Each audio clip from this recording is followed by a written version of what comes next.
Wabarakatuh. Alhamdulillah alladzi bi ni'matihi tatimmus shalihat. Asyhadu an la ilaha illallah wahdahu la syarikalah wa asyhadu anna Muhammadan abduhu wa rasuluh la nabiyya ba'dah. Allahumma salli wa sallim wa barik ala nabiyyina Muhammadin wa ala alihi wa ashabihi wa man tabi'ahum bi ihsanin ila yaumiddin, amma ba'. Jamaah salat subuh musalla al-barakah rahimani rahimakumullah.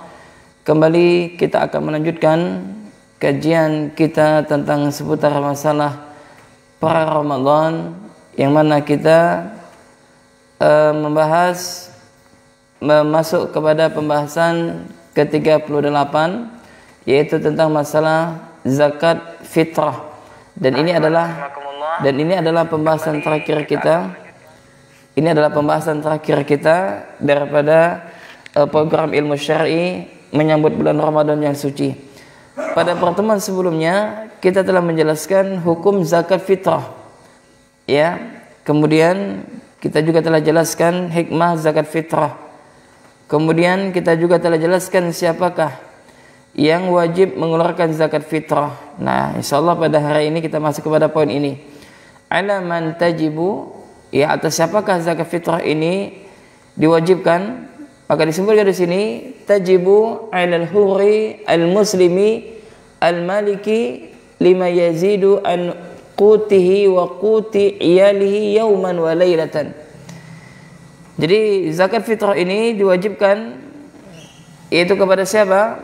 Kepada setiap muslim yang merdeka, yang sudah memiliki makanan pokok melebihi kebutuhan dirinya sendiri dan keluarganya sendiri pada satu hari semalam.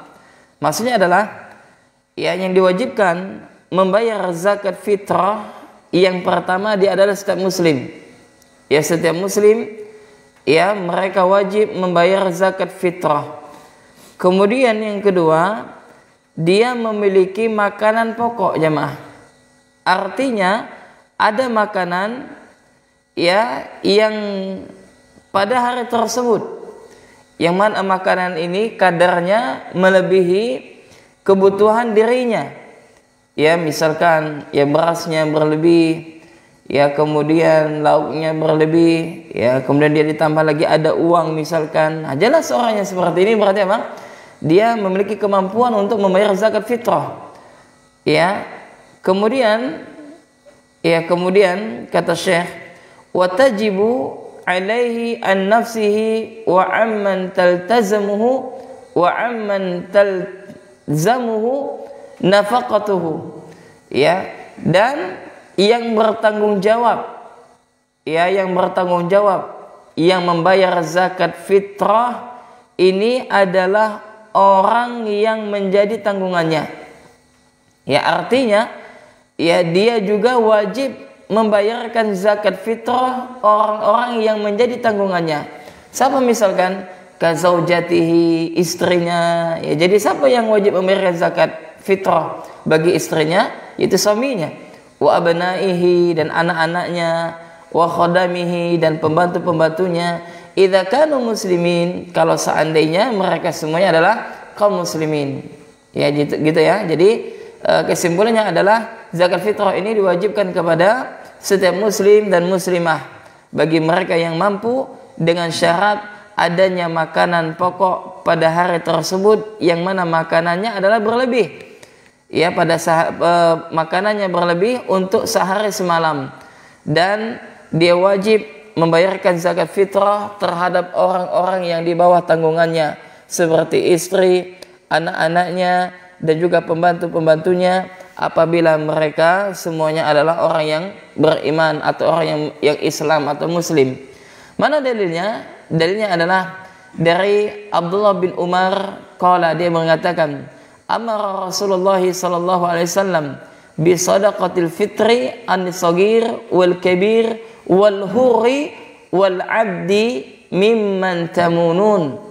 Kata Abdullah bin Umar radhiyallahu taala anhu, dia mengatakan bahwasanya Rasulullah sallallahu alaihi wasallam memerintahkan kita agar mengeluarkan zakat fitrah untuk anak kecil, ya, dan juga untuk orang dewasa, untuk orang yang merdeka, dan juga untuk hamba sahaya dari kalangan orang-orang yang engkau tanggung kebutuhan pokoknya.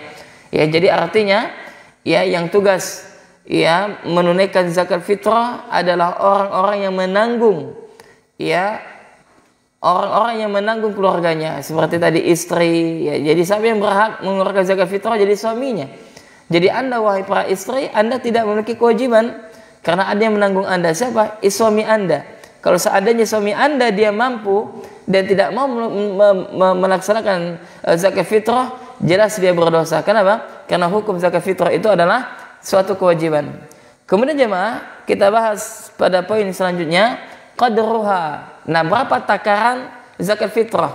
Maka di sini disebutkan wal wajibu an kulli syakhsin nisfu sa'in min qamhin.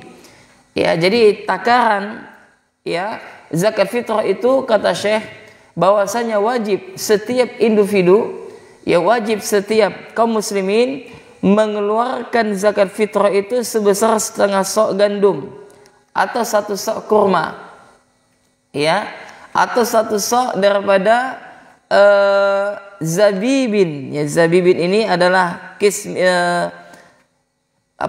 sejenis kismis, ya. Jadi intinya adalah yang dikeluarkan itu adalah makanan-makanan pokok, ya. Jadi satu sok. Nah, satu sok hukumnya, ya, itu sama dengan, ini diperselisihkan, ya. Ada yang satu sok itu 2,5 kilo, ya, 2,5 kilo. Ya, ada yang mengatakan 2,7 kilo, ada mengatakan 2,8 kilo, ya. Nah, satu sok itu berapa yang sahih? Aja mah, ada yang tahu gak? Hah? Satu sok berapa? Yang benar berapa? Ya. Nah, ini khilaf jamaah. Jadi kita ambil aman, kita lewatkan. Ya, misalkan kita lebih selamat mungkin 2,8 kilo, atau lebih, misalkan 3 kilo lah sudah. Ya, karena selisih juga para ulama. Ada mengatakan 2,5 kilo, 2,7 kilo, 2,8 kilo. Ya, supaya apa? Supaya kita lebih selamat. Dan kalaupun lebih membayar zakat fitrah tidak masalah jemaah. Ya, daripada apa? Kurang. Ya, maka lebih aman memang 3 kilo. Ya, 3 kilo. Berarti satu orang itu memiliki kewajiban 3 kilo. Kalaupun dia tidak ngambil 3 kilo misalkan, ya 2,7 kilo atau 2,8 kilo. Ya. 6. Nah, kemudian jemaah, yang semoga senantiasa dirahmati oleh Allah Subhanahu wa taala, mana dalilnya? Ya, dalil bahwasanya harus mengeluarkan zakat fitrah itu, ya, sebesar satu sok, yaitu dalilnya adalah hadis dari Abu Sa'id Al-Khudri, ya, Abu Sa'id Al-Khudri, ya, radhiyallahu ta'ala anhu, yang mana dia mengatakan qala kunna nukhriju zakatal fitri sa'an min ta'amin aw sa'an min sya'irin. Ya, kami, kata beliau, biasa mengeluarkan zakat fitrah satu sok makanan dan satu sok gandum yang sifatnya adalah jenis yang lain, intinya adalah makanan pokok, atau satu sok kurma kering, atau satu sok susu kering, atau satu sok kismis. Nah, di sini menyebutkan, ya, bahwasanya, ya, makanan pokok, zakat itu, ya, dikeluarkan dari makanan pokok. Ya, dan walaupun ada khilaf di antara para ulama, ya, bolehnya menggunakan uang, dan kemarin telah kita sebutkan bahwasanya salah satu ustadz kita membolehkan, kalau tidak salah Ustadz Abdul Hakim, ya, dalam bukunya Ar-Risalah, bisa jamaah cek, ya, dalam bukunya Risalah tentang bab zakat, beliau membolehkan zakat dengan uang. Adapun Ustadz Yazid hafizahumullah, beliau pendapat tidak boleh, ya, jadi harus pakai beras, ya, makanan pokok. Maka ini adalah khilaf karena masalah fikih. Ya, silakan Anda ingin mengambil pendapat yang mana, ya, yang pakai beras boleh, yang pakai uang juga boleh. Dan sekali lagi, ini ada perselisihan di antara para ulama dan pendapat mereka masing-masing kuat, ya, seperti itu. Kemudian jemaah yang semoga senantiasa dirahmati oleh Allah Subhanahu wa taala. Ya. Nah, di sini disebutkan jemaah. Nah, ini kalau pendapat ini tidak boleh, ya. Dalam kitab ini tidak boleh. Ya, dia berdalil juga. Ya, tidak boleh menggunakan zakat fitrah dengan uang. Ya, tidak boleh. Di sini pendapatnya Syekh Dr. Abdul Azim Al-Badawi, dan kalau saya zakat fitrah memang pakai beras, tidak pernah pakai uang. Nah, memang lebih rajih, paling kuat itu pakai beras, makanan pokok. Nah, kalau kita ingin lebih untuk kehati-hatian ya pakai beras, dan ini adalah jelas ya pada zaman Nabi SAW ya sudah ada mata uang ya, akan tetapi ya mereka menggunakan pakai makanan pokok. Nah, itu di antara dalil mereka yang mengambil pendapat bahwasanya yaitu zakat fitrah itu dengan makanan pokok. Nah, seperti itu. Nah, kemudian jemaah, ini semoga senantiasa dirahmati oleh Allah Subhanahu wa taala. Ya. Kemudian selanjutnya adalah yaitu tentang waktu. Ya, waktu mengeluarkan zakat fitrah. Ya, tentang waktu mengeluarkan zakat fitrah, waktu ikhrajiha. Dan ini sebagai penutup, ya. Dan ini sebagai penutup, yaitu apa? Mana dalilnya? Dalilnya adalah, jadi di sini disebutkan oleh muallif, ya, waktu batasan terakhir mengeluarkan zakat fitrah itu, yaitu apa? Sebelum imam naik di atas mimbar, sebelum imam sholat.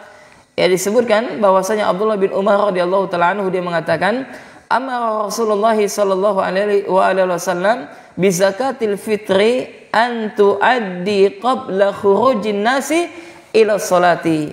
Dari Abdullah bin Umar, dia mengatakan bahwasanya Rasulullah sallallahu alaihi wasallam memerintahkan kami agar zakat fitrah dikeluarkan sebelum orang-orang berangkat ke tempat salat Idul Fitri maksudnya. Ya, jadi waktunya seperti itu. Ya, waktunya ya sebelum imam melaksanakan salat. Wa yajuzu ta'jiluha liman yaqbiduha minal 'amilina 'alaiha qabla al-fitri bi yaumin aw yaumain. Nah, dibolehkan juga jamaah ya untuk apa? Mengeluarkan zakat fitrah itu 1 atau 2 hari sebelum Id. Maka boleh. Ya, dan boleh juga pada pagi harinya. Intinya adalah sebelum imam naik di atas mimbar, sebelum imam sholat. Ya, memang lebih baik apa? Ya 1 hari atau 2 hari sebelumnya. Ya, kenapa? Karena kalau pada pagi hari Idul Fitri, ya nanti ya kita tersibukkan dengan yang lain. Ya, nanti juga tergesa-gesa ya. Jadi tidak enak kalau kita melakukan sesuatu itu tergesa-gesa, ya tidak enak. Ya, maka kita diharapkan untuk tenang dalam segala hal. Ya, termasuk dalam melaksanakan sholat, pergi untuk salat berjamaah dan yang semisalnya. Tapi juga jangan jangan, kalau bahasanya jangan terlalu bermudah-mudahan juga, maksudnya jangan terlalu berlama-lamaan. Ya, kalau bahasanya itu lelet, ya lama, ya. Jadi jangan juga, jadi pertengahan. Ya, maka di sini diperbolehkan untuk membayar zakat fitrah itu waktunya adalah 1 hari atau 2 hari sebelum Idul Fitri. Mana dalilnya? Dalilnya adalah dari Nafi. Ya, dia mengatakan qala kana ibnu Umar yu'tiha alladhi yaqbalunaha wa kanu yu'tawna qabla al-fitri bi yaumin aw bi yaumaini. Ya, jadi dari Nafi dia berkata bahwasanya Abdullah bin Umar dia menyerahkan zakat fitrah kepada orang-orang yang berhak menerimanya, yaitu pada sebelum Idul Fitri, baik 1 hari, maksudnya apa? 1 hari sebelum Idul Fitri atau 2 hari sebelum Idul Fitri. Ya, na'am. Kemudian jemaah harus diingat, haram hukumnya mengakhirkan membayar zakat fitrah padahal dia mampu tanpa ada uzur. Nantilah tidak boleh. Wa yahrumu ta'khiruha an waqtiha li ghairi uzrin. Ya, haram hukumnya, ya tidak boleh bagi seseorang, yaitu apa? Dia menunda-nunda untuk membayar zakat fitrah. Ya, dan ini sebagai penutup, yaitu dalilnya adalah dari Abdullah bin Abbas, dia berkata, farada Rasulullah sallallahu alaihi wasallam zakat al-fitri tuhratan li shaimi minal lagwi wa rafathi. Nah, ini hadis yang telah kita sebutkan kemarin, bahwasanya Nabi mewajibkan untuk melaksanakan zakat fitrah, yang mana zakat fitrah itu adalah untuk mensucikan atau untuk membersihkan orang yang berpuasa dari perbuatan sia-sia dan perbuatan yang kotor. Wa tu'matan lil masakin, dan untuk memberi makan orang-orang miskin. Faman addaha qabla sholati fahiya zakatun maqbulatun. Maka barang siapa yang membayar zakat sebelum sholat Idul Fitri, maka zakatnya diterima. Wa man addaha ba'da sholati fahiya sadaqatun minas sadaqat. Dan barang siapa yang menunaikan zakat setelah sholat Idul Fitri, maka dia itu dianggap sedekah di antara sedekah-sedekah. Nah, dalil ini menjelaskan kepada kita tidak boleh, jangan sampai kita telat membayar zakat, jangan sampai setelah imam sholat barulah kita datang menyerahkan zakat, maka ini tidak diperbolehkan. Nah, demikian jamaah yang dapat kami sampaikan, dan insyaallah kita akan menyelesaikan besok pembahasan ini ya. Jadi tinggal satu lagi pertemuan, yaitu kita akan masuk kepada siapa yang berhak menerima zakat fitrah ini ya. Kemudian kita juga akan membahas yaitu perintah untuk memperbanyak sedekah ya. Jadi jamaah, kalau Anda punya harta ya, jangan menumpuk-numpuk harta jamaah, diinfakkan di jalan Allah Subhanahu wa taala. Supaya apa? Dikatakan oleh Al-Imam Ibnu Qayyim, harta itu ya, yang harta itu ada 3. Pertama, harta yang kita simpan, itu bukan harta kita, itu adalah harta warisan nanti yang kalau misalkan wafat maka akan menjadi ahlul waris. Yang kedua adalah harta yang kita gunakan, yang kita makan jadi kotoran. Dan yang ketiga adalah yang kita gunakan sampai lusuh ya, seperti baju kita dan yang semisalnya. Nah, di akhir pembahasan ini Syekh mengingatkan kepada kita untuk memperbanyak sedekah. Sedekah tatawwu namanya, sedekah sunnah, yang memang kita dianjurkan untuk bersedekah. Dan ingat, ketika bersedekah kita tidak boleh mengharapkan imbalannya di dunia ya, tidak boleh. Dan termasuk perbuatan asyirku billah adalah dia beramal ya, amalan akhirat untuk mendapatkan dunia, tidak boleh. Ini disebutkan oleh Syekh Muhammad bin Abdul Wahab dalam kitabnya Kitabut Tauhid, yaitu seseorang yang dia beramal amalan akhirat tapi untuk kepentingan dunia, ini tidak boleh. Maka keliru kalau seandainya ada orang yang dia bersedekah dengan niat apa? Untuk mendapatkan imbalan berlipat-lipat di dunia. Ya, kecuali kalau kita sedekah, kita berinfak, niat kita tidak mengharapkan dunia, lalu Allah balas misalkan, nah kita mendapatkan 2, yaitu apa? Kebaikan di dunia dan kebaikan di akhirat. Dan fitrah manusia itu pelit dengan harta, kikir dengan harta. Makanya banyak sekali ayat-ayat yang memuji mereka yang bersedekah. Dan tidaklah penyesalan yang paling mendalam ketika orang yang telah meninggal dunia, kecuali mereka menyesal kenapa tidak melakukan amal soleh. Di antara amal soleh itu, kenapa mereka tidak banyak bersedekah. Nah, apalagi bulan Ramadan ya, apalagi bulan Ramadan, berinfaklah, sedekahlah kepada saudara-saudara kita yang mana Anda akan mendapatkan pahala berlipat-lipat pada bulan Ramadan tersebut. Naam, kita cukupkan sampai di sini. Subhanakallahumma wa bihamdik, asyhadu an la ilaha illa anta, astaghfiruka wa atubu ilaik. Assalamualaikum warahmatullahi wabarakatuh.